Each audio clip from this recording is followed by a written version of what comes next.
mas serão tipo mais 330 horas que vocês vão ter que cadastrar, só que de extensão. O que é uma atividade de extensão? Relembrando o que a gente falou no ponto anterior. Extensão é uma atividade que vocês desenvolvem para as pessoas sem ser só da universidade. Então, inclui a comunidade. Isso é uma extensão. É uma forma de você mostrar que a universidade é importante, ela tem utilidade para a sociedade. Então, isso vai estar dentro de algumas atividades de disciplinas e aí vai ser contabilizada a parte, até fechar aquelas 330 horas mais ou menos. E lá embaixo tem componentes curriculares obrigatórios pendentes, ou seja, tudo que estava lá em cima como reprovado ou que você ainda não passou naquela disciplina, não está matriculado e tal, aí aparece como, se tiver matriculado, vai aparecer matriculado. Se tiver em branco é porque é algo biofísica. É uma disciplina que a pessoa está devendo e que não está matriculada, ou seja, não foi ofertada neste semestre. Nem sempre vai ter a disciplina que você está devendo em todo semestre. Por isso que é importante evitar perder disciplina, porque a gente não tem como ofertar todas de uma vez só. Porque um aluno vai estar devendo uma, o outro aluno vai estar devendo a outra. Moral da história, a gente sempre que vai começar um semestre, precisa refletir sobre quais são as disciplinas que vão ser reofertadas. A gente chama isso de repercurso. É como se fosse uma segunda oportunidade que você vai ter. Mas, infelizmente, são só algumas. Não tem como colocar 54 todo semestre. Por quê? Para ter uma disciplina ofertada, tem que ter o professor, que vai receber uma bolsa, e nem sempre tem o recurso. A gente não teria como pegar todas essas disciplinas, porque exige tempo, não é só colocar no ar. Então, demanda um monte de coisa, de ações, que nem sempre vai ter disponível. Então, a gente vai ter sempre que eleger quais disciplinas vão ser ofertadas para o próximo semestre, na forma de repercurso.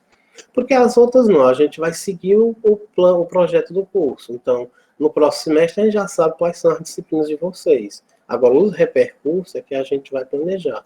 E isso sempre é planejado um semestre antes, não é em cima da hora.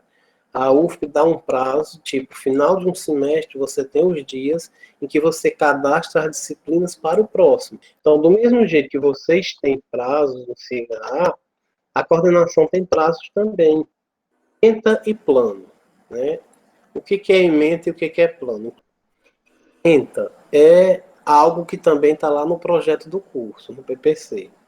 Ementa é a explicação do que cada disciplina tem que ter, ou seja, é a base para o professor programar a sua disciplina. A gente vê que existe um trecho bem grande dele, são várias páginas, que é a descrição das disciplinas. Esta disciplina, por exemplo, a educação à distância, está lá no primeiro período, carga horária 60 horas, os créditos 2.2.0. A ementa, ou seja, o que eu, professor Eliezer, tenho que ministrar nessa disciplina. Estão aí os itens. Então, quando eu for me programar e fazer o meu plano, eu vou me basear pela ementa. E isso é uma coisa que os alunos precisam estar o tempo inteiro conferindo se está tudo ok.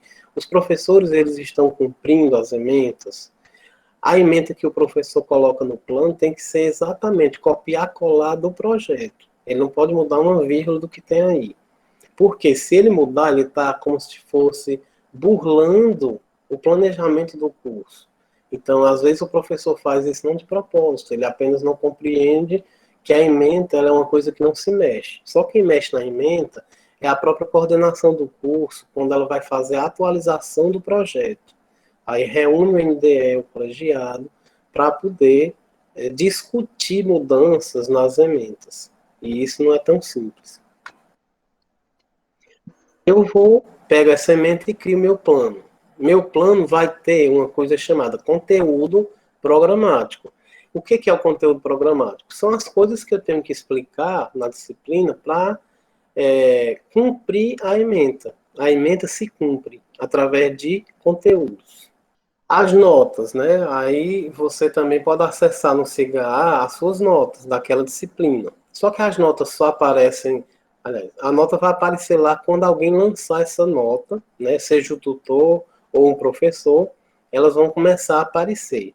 No caso da minha disciplina aqui, são essas atividades. A primeira nota, que ela sempre vale 60% para qualquer disciplina, ela geralmente é a prova escrita, mas para não ficar um peso tão grande na prova escrita que o aluno vai fazer, a gente aconselha sempre aos professores para colocar tipo assim, em vez de ser uma prova valendo 10, ele coloca a prova valendo 6 e os outros 4 pontos alguma atividade, ou até o próprio encontro presencial, ou, digamos, a participação aqui nesse encontro online. Seria uma opção para avaliar os alunos para juntar com a nota da prova.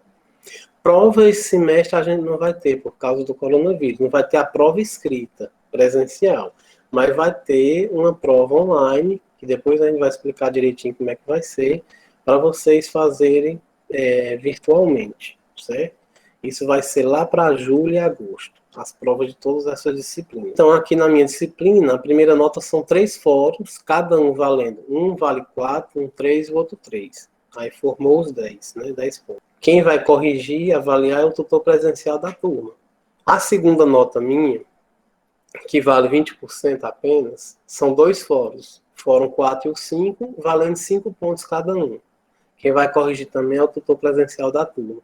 E a terceira nota é uma atividade virtual em equipe, que vocês já estão sabendo, a resenha, a ser postada na plataforma valendo 10 pontos. Quem vai avaliar? Eu, professor coordenador. Essas informações os professores já colocam no plano. Então, o aluno já sabe, pelo plano, como é que eles vão ser avaliados.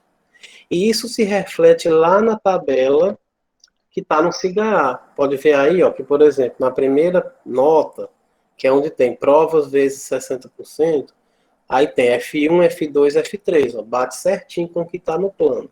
A segunda nota, que são atividades online vezes 20%, aí eu coloquei o F4 e o F5, que são os 2 fóruns. Para você saber o que a atividade é, quando você vai olhar a sua nota, se você passar o mouse em cima dessa sigla, por exemplo, se você passar o mouse em cima de F1, lá vai estar dizendo Fórum 1, tal assunto. Se passar o mouse no F2, Fórum 2, tal assunto. Então, às vezes, passar o mouse em cima de alguma coisa no cigarro, vem alguma informação que aparece num balãozinho. E a terceira nota, eu não criei colunas, porque só é uma coisa para lançar, então ficou só essa coluna que já vem automático no cigarro. Quando você entra no cigarro e você clica em principal dentro da turma, né? Quando você clica em principal, você vai ver a sua turma montada ali, as atividades, os fóruns, os arquivos para você baixar. Então, a gente trabalha com a metodologia de aula invertida, ou seja, primeiro você estuda o material para depois ir tirando as dúvidas. É diferente do presencial, que geralmente o professor chega, vai explicando seus conteúdos ao longo de um semestre e os alunos vão acompanhando. Aqui na EAD a gente já tem que programar tudo no início, já vocês têm que ver o que tem na turma para fazer, para vocês se organizar, montar o calendário de vocês para aquele semestre e não esquecer das datas. E no caso, por exemplo, vai ter um encontro presencial. O ideal é que você leia o material para poder ter dúvidas no dia do encontro, porque senão o professor, você vai chegar no dia do encontro sem saber nada do conteúdo e ele não vai ter como suprir aquele conteúdo todo num dia de aula. Então ali você tem que trabalhar com as partes principais.